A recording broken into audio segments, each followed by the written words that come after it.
Hiya, got some more queer cheer for you. Later, the big gay beer fighting hate. First though, the Vogue Opera, celebrating an LGBTQ+ rights and anti-apartheid activist in South Africa. Simon Coley spent his life fighting against oppression during the 80s and 90s and organised the first Pride March in all of Africa. In Coley, the Vogue Opera opens today in Cape Town, telling the gay campaigner's story through classical music, hip-hop, lip-syncing and protest songs.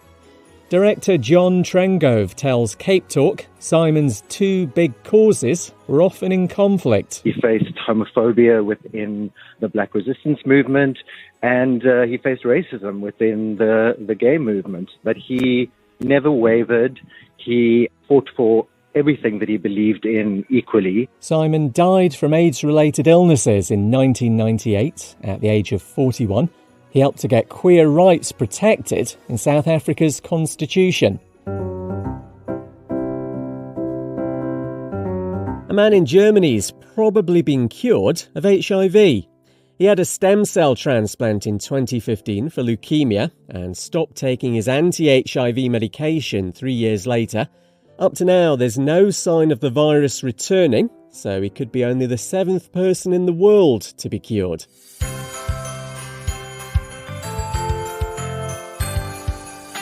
A brewery in Texas has created a big gay beer to push back against hate. It's after Brutorium's monthly drag brunch was cancelled in June because of a bomb threat. Proceeds from the IPA will go to Veterans for Equality who protect queer events from bigoted boneheads.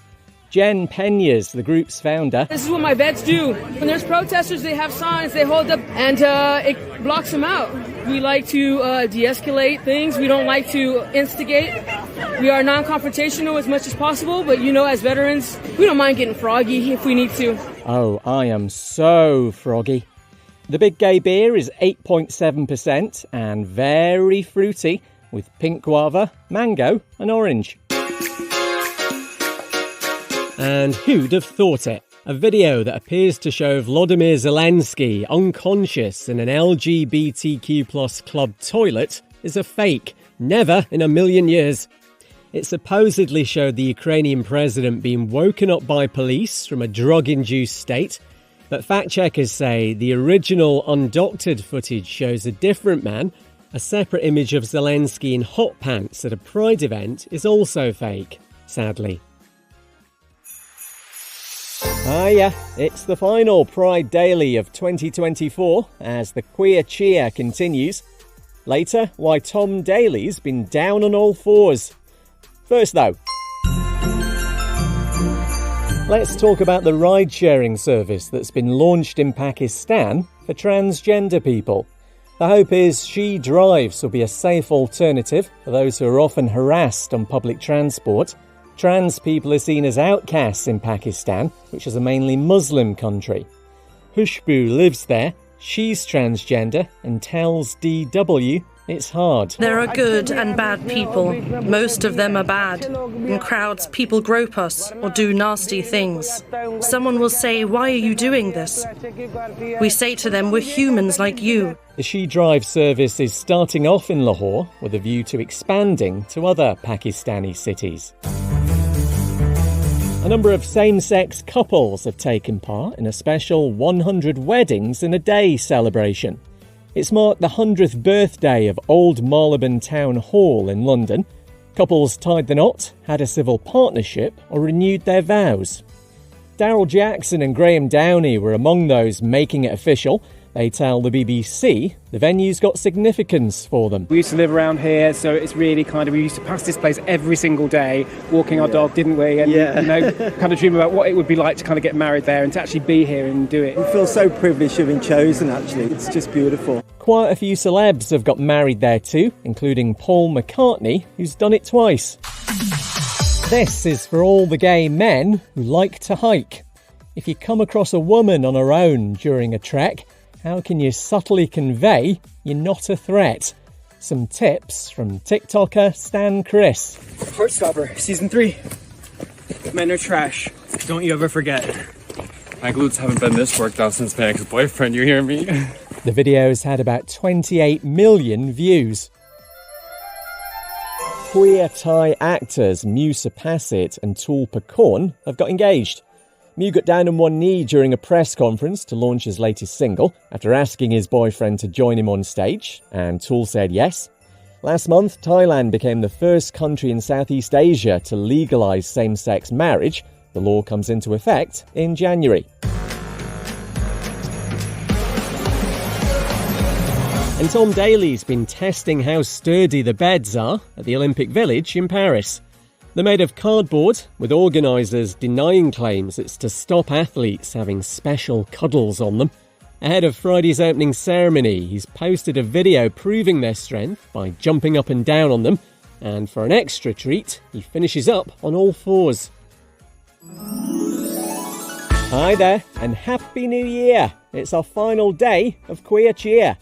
Later, why Ian McKellen is old Queen goals. First though,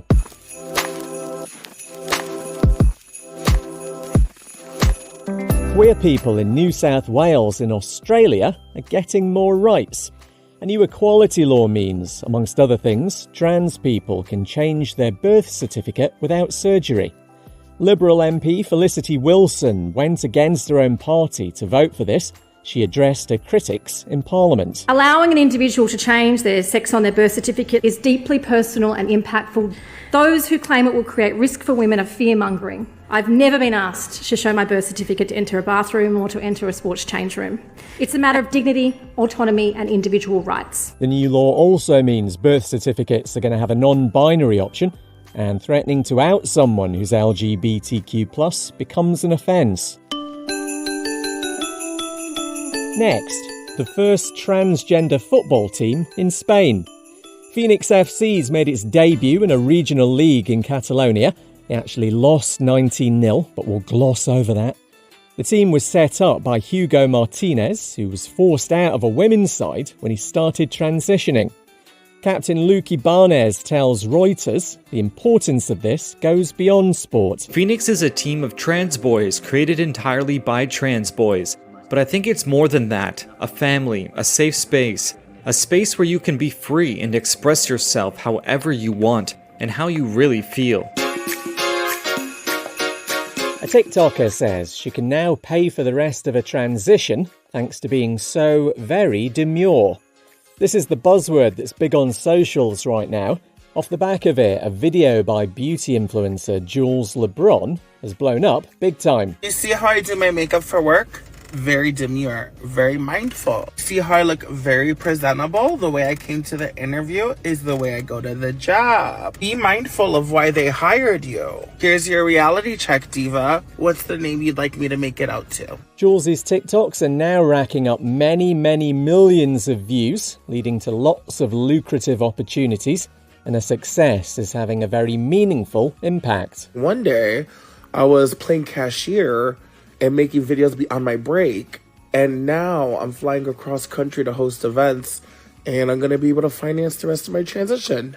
I finally said it without crying. Jules says for her, demure is a playful nod to a trans identity.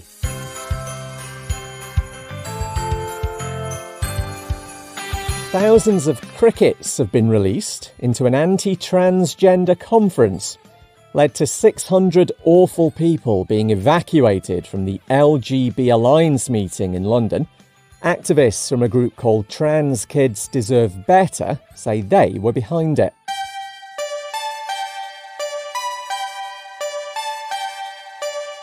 And when I'm an old queen, and I'm not far off, I hope I can party like Ian McKellen. The 85-year-old actor's been spotted at Roast, which is advertised as London's beefiest club night. He was photographed posing with two topless men. Hi there, we're back to normal and catching up on a few stories from over Christmas. Later, Rebel Wilson gets married to her wife. Again. First though, going to mark the death of former US President and queer ally Jimmy Carter at the age of 100.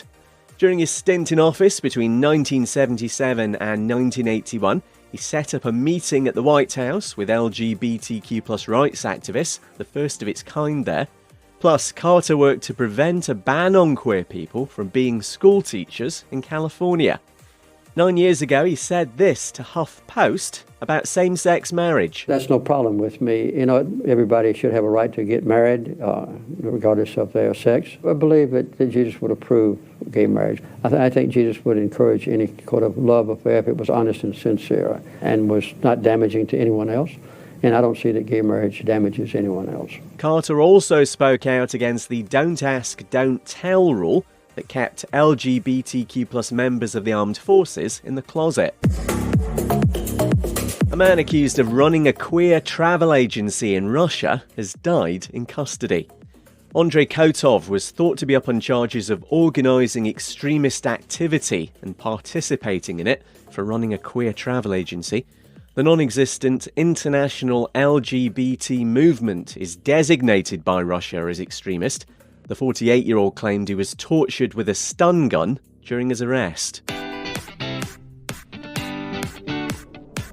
And Rebel Wilson's gotten married to her wife again.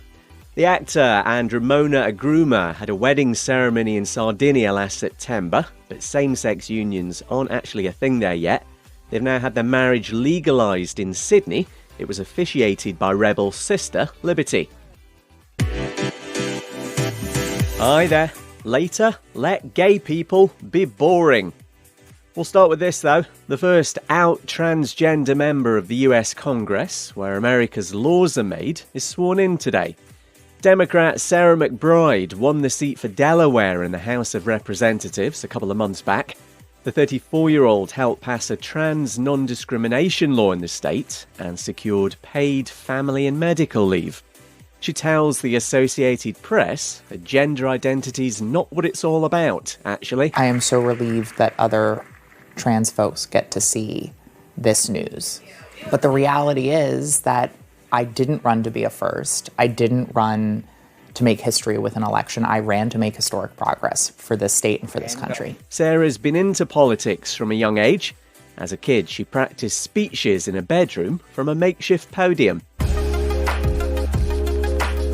A top ski jumper's used a coming out post on Instagram to mourn the death of his boyfriend. Andrzej Stakala from Poland says he met Damien back in 2016, calling him my rock, my biggest supporter, my everything. He died in November. Every day without him is a struggle, the 29-year-old adds, but also a reminder of how endlessly I loved and how deeply I was loved. And Mark Gatiss says gay people should be allowed to be boring in TV dramas. The British actor and screenwriter, who's gay himself, tells the Masterpiece Studio podcast there's been lots of progress in representation over the last 30 years, but he says when a character's sexuality is neither here nor there, and they're not having to be everything at once, that's true progress. We're also on your smart speaker. Command it to play the latest Pride Daily. I'm Kev McGrath. Still ill, don't like to go on about it. See you Monday.